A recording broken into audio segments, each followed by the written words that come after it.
Preparations for resumption of high-speed rail service continue, but still no word on ticketing arrangements. Biden vows to cooperate with investigation after classified documents were found in the office of a think tank office he once used. And in Ukraine, Russian troops said to have seized a town in the east.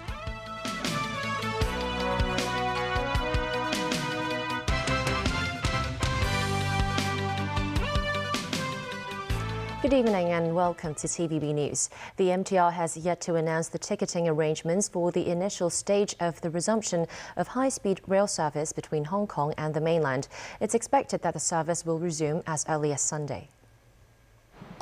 The Hong Kong section of the high-speed rail link is expected to come back to service soon, and hundreds of police and government officers performed drills this morning at the West Kowloon station. There were simulations of travellers returning. Workers at the ticket office were also getting ready. Lawmaker Michael Tien believes passengers will no longer need an actual ticket to take the trains. He said passengers would only need to fill in data online prior to their journey and use their home return permit to board the train. Tien also revealed that from Sunday onwards, there will be trains operating between West Kowloon Station and the newly opened Guangzhou East Railway Station. Guangzhou East Station is located in Tianhe District, the city centre of the provincial capital of Guangdong. In the past, Hong Kong residents could only travel to Guangzhou's business hub by taking through trains from Hong Kong. From there, passengers can travel to Meizhou, Fuzhou, Beijing and Shanghai, but not via high-speed trains. Those who wish to travel to Beijing, Shanghai, Sichuan, Hubei and Henan via the high-speed rail network will have to take trains from Guangzhou South Railway Station. The SAR government noted the initial resumption of service on the high-speed railway's Hong Kong section will only include short-haul trips to Shenzhen and Guangzhou. That prompted calls for long-haul trips to resume before the Lunar New Year, as some Hong Kong residents may wish to see their families in locations such as Fujian, Wuhan and Guangxi. The city's daily COVID tally remained below 10,000 today. Among the 9,279 new infections, 262 were imported. 14 care homes for the elderly and the disabled were infected. More than 600 schools reported positive cases. 67 more patients died, bringing the death toll in the current pandemic wave to 12,335. In the mainland, various areas, including Jiangsu province, Beijing and Shenzhen, have declared that coronavirus infections have already peaked and that fever clinic patients are on the decline. According to government surveys, the infection rate has reached 90% in Henan province and 80% in Sichuan province. Mayor of Beijing, Yin Yong, noted that the residents of the national capital have already built up a new level of immunity to the virus, adding that Beijing has already returned to normalcy. Meanwhile, the countryside remains as the primary focus for mainland authorities for pandemic control. The government earlier provided 1.17 million oximeters for those living in the countryside. Mainland authorities have hit back at recent entry curbs various countries have imposed on travelers from China. Among Beijing's measures are the suspension of the issuance of port visas and the visa-free transit policy for South Korean and Japanese travelers. Still, the Foreign Ministry said the frequency of passenger flights between some Southeast Asian nations and the mainland will be increased. Christy Khan reports. China's National Immigration Administration announced that the issuance of port visas and the visa-free transit policy for citizens from South Korea and Japan will be suspended from today. This came shortly after the Chinese authorities said they have stopped issuing short-term visas for South Korean and Japanese visitors yesterday. And the timeline and conditions for the resumption of the visa issuance is not clear. Japanese Chief Cabinet Secretary Hirokazu Matsuno criticized the move and said Japanese authorities have requested that their Chinese counterparts scrap the restrictions. South Korean Foreign Minister Park Jin said it's significantly regrettable that China has made the move. He added that the South Korean authorities will closely monitor the situation before determining when to drop the existing curbs. In Beijing, Foreign Ministry spokesperson Wang Wenbin said the entry restrictions on travelers from China imposed by different countries were discriminatory measures. He added that China has to take reciprocal responses against the discriminatory measures taken by these countries. Despite the COVID risks, some countries in Southeast Asia, such as Thailand and Indonesia, have welcomed the return of Chinese tourists. More direct flights between China and Thailand will resume gradually. Currently, there's only one direct flight from Chiang Mai from China every day, and 3 direct flights are to Phuket. Christy Khan, TVB News. U.S. President Joe Biden said Tuesday he was surprised to learn that classified documents were found in a think tank office he once used. He said he and his team are cooperating fully with the review into what happened. Former President Donald Trump weighed in on social media Monday, asking when the FBI was going to raid the many homes of Joe Biden. The FBI conducted a raid on Trump's home in Florida last year and found 320 classified documents. Tracy Furness has more. U.S. President Joe Biden told reporters at a joint news conference while in Mexico City with the leaders of Mexico and Canada that he takes classified documents seriously. He said he did not know what was in the documents. People know I take classified documents and classified information seriously. When my lawyers were clearing out my office at the University of Pennsylvania, they set up an office for me, secure office in the Capitol. When after 4 years after being vice president, I was a professor at Penn. They found some documents in a box, a locked cabinet, or at least a closet. And as soon as they did, they realized there were several classified documents in that box. Immediately called the archives, turned them over to the archives. According to Biden's special counsel, fewer than a dozen classified documents were found on November 2nd last year in a locked closet of an office he used from 2017 until he launched his 2020 presidential campaign in 2019. It didn't take long for former President Donald Trump to chime in, asking on social media why the FBI was not raiding Joe Biden's many homes, even the White House. This after his home, Mar-a-Lago in Florida, was raided last year by the FBI, who found thousands of official documents, of which more than 300 were marked classified. When the former president had 320 documents found at his personal residence, they said that, quote, that will not be a priority. What President Biden did was disclose this to the archives, let law enforcement know. It certainly makes a difference, just generally speaking, when somebody comes to the government and says, I found this stuff and here it is, versus the government feeling that it's got to go route it out. This revelation has come to light as the Republican Party has taken control of the House of Representatives and are promising to launch widespread investigations into Biden's administration. Tracy Furness, TVB News. In Mexico, the leaders of Mexico, Canada and the United States held their North American Leaders Summit Tuesday, pledging to promote prosperity for people throughout the hemisphere while taking up issues from border security to climate and trade.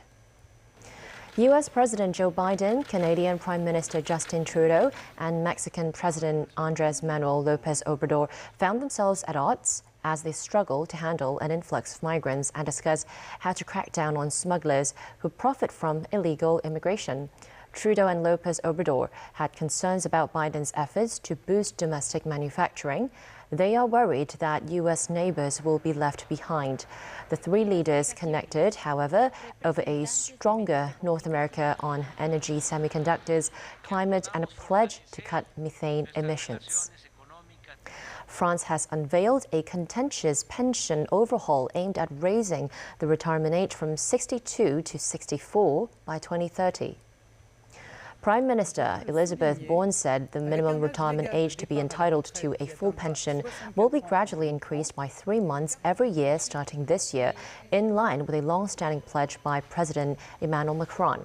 In addition, people will need to have worked for 43 years to get a full pension starting from 2027. The country's 8 main labor unions did not take the announcement well, saying there would be a national day of strikes and protests on January 19th. The overhaul must now be approved by Parliament, where Macron's centrist alliance lost its majority last year.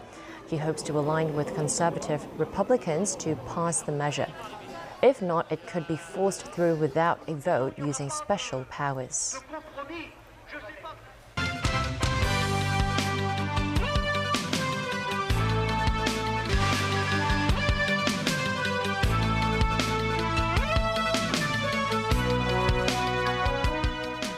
Welcome back to TVB News. 2 doctors have been arrested on suspicion of manslaughter. Sources say the pair were involved in a prescription mistake that's suspected to have led to the acute liver failure and subsequent death of a patient in 2017. Jackie Lin with more. It's understood the 2 arrested doctors are Lam Chi-kwan and Chan Seo-kim from United Christian Hospital. They were involved in the high-profile medical blunder in 2017, which allegedly resulted in the death of a 44-year-old mother of 2, Tang Kwai-si. In a statement, police said the 2 doctors, aged 45 and 50 respectively, were arrested on Monday after the force consulted legal opinions. The 2 doctors allegedly treated a female patient in January and February 2017.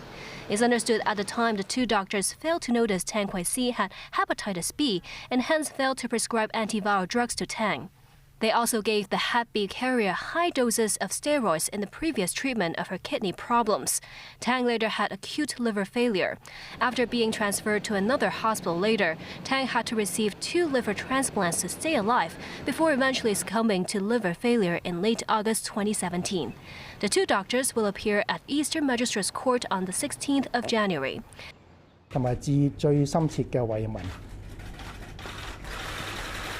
In 2017, then United Christian Hospital Chief Executive Choi Tak-yi apologized for the tragedy. I'd rather the hospital return a healthy mother back to me, Tang's daughter said. The Medical Council of Hong Kong later found the 2 doctors guilty of professional misconduct over the case and suspended their license for up to 5 months. Tim Pang, veteran patients' rights advocate, said the criminal charges allowed the deceased and her family to seek justice over the fatal medical blunder. Medical sector lawmaker David Lam, meanwhile, worried the manslaughter charges could dampen public doctors' already lackluster morale. In the hospital authority, the amount of work is so overwhelming that we do not have enough time for each and every patient. If we tried our best within the time limit and under the tremendous pressure, and eventually we are brought to a criminal court and charged for a serious offense that is going to cause a lot of concerns and worries among doctors. Similar concerns from Hong Kong patients' voices. Its chairman Alex Lam said more public hospital doctors might switch to private practice because the criminal risks they bear are disproportionate to the pay. The coroner's inquest into Tang's death will begin on February 27th. The inquiry is expected to take 15 days. Jackie Lin, TVB News. A research team at the University of Hong Kong's Faculty of Medicine has discovered a new treatment approach for liver cancer.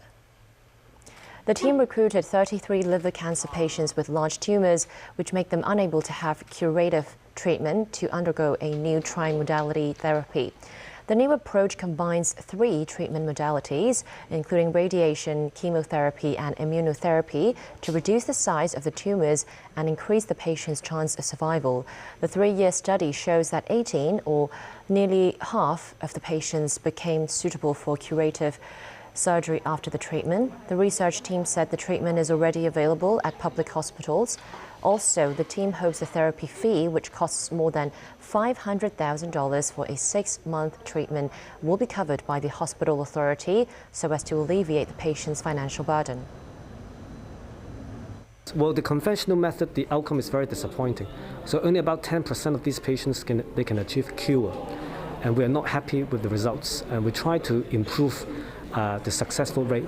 And that's why we have the idea of combining the 3 treatment modalities. After 6 months, when the entire treatment course is completed, if the patients can achieve a complete response, they don't need further systemic treatment.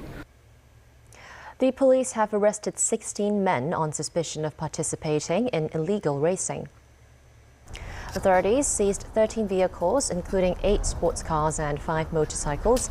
The police believe that the vehicles were involved in a number of illegal racing cases along Route Twisk between Campton and Tai Mo Shan over the final months of last year. Early on Tuesday morning, officers arrested 16 individuals aged between 23 and 44 on suspicion of illegal racing, abetting others to race and driving without third-party insurance. The arrestees reportedly included business people, designers and technicians. 13 of the suspects appeared in court this afternoon. Elsewhere, a Brazilian Supreme Court judge has ordered the arrest of the capital's most recent public security chief after supporters of former President Jair Bolsonaro led a rampage through government buildings on Sunday. Daniel Rell tells us more. Justice Alexandre de Moraes ordered the arrest of Anderson Torres, who was former Brazilian President Jair Bolsonaro's justice minister before taking over this month as the public security chief for the capital, Brasilia. The arrest order comes after thousands of pro-Bolsonaro protesters vandalized the Supreme Court, Congress and presidential offices on Sunday. Torres, who was removed from office on Sunday, was not in the city when the riots occurred, having flown to Florida earlier this month. In a post on Twitter on Tuesday, he said he would return to Brazil from Orlando, where he was taking a holiday with his family, and turn himself in to the authorities. Moraes also requested the arrest of Fabio Augusto Vieira, the head of Brazilia's military police, one of a number of officials responsible for protecting the key Brasilia government buildings. In the arrest warrant, Moraes cited their failure to ensure proper security forces were in place. He also cited their authorization of the entrance into the city of more than 100 buses with Bolsonaro supporters on board. That's in addition to their failure to close down a camp at which the former president's loyalists had been gathering for months. Police questioned some 1,000 protesters in Brasilia on Tuesday, as around 200 other detained demonstrators are awaiting charges in a penal facility for their role in Sunday's violence. As for former President Bolsonaro, who flew to Florida 48 hours before his term ended, he was released from an Orlando hospital where he had been admitted on Monday. He was seen re-entering a residence late on Tuesday, where he has been staying for most of his Florida trip. Bolsonaro told CNN Brazil he may cut his stay there short due to his medical issues and return to his country before the end of the month. The US State Department commented on whether Bolsonaro could potentially be deported without his diplomatic status. Leaving individuals aside, and generally speaking, if someone entered the United States on an A visa, which is essentially a diplomatic visa for foreign diplomats or heads of state, an A visa holder, if an A visa holder is no longer engaged in official business on behalf of their government, it is incumbent on that visa holder to depart the U.S. or to request a change to another immigration status within 30 days. Daniel Rell, TVB News. And that's the news. Thank you for joining us.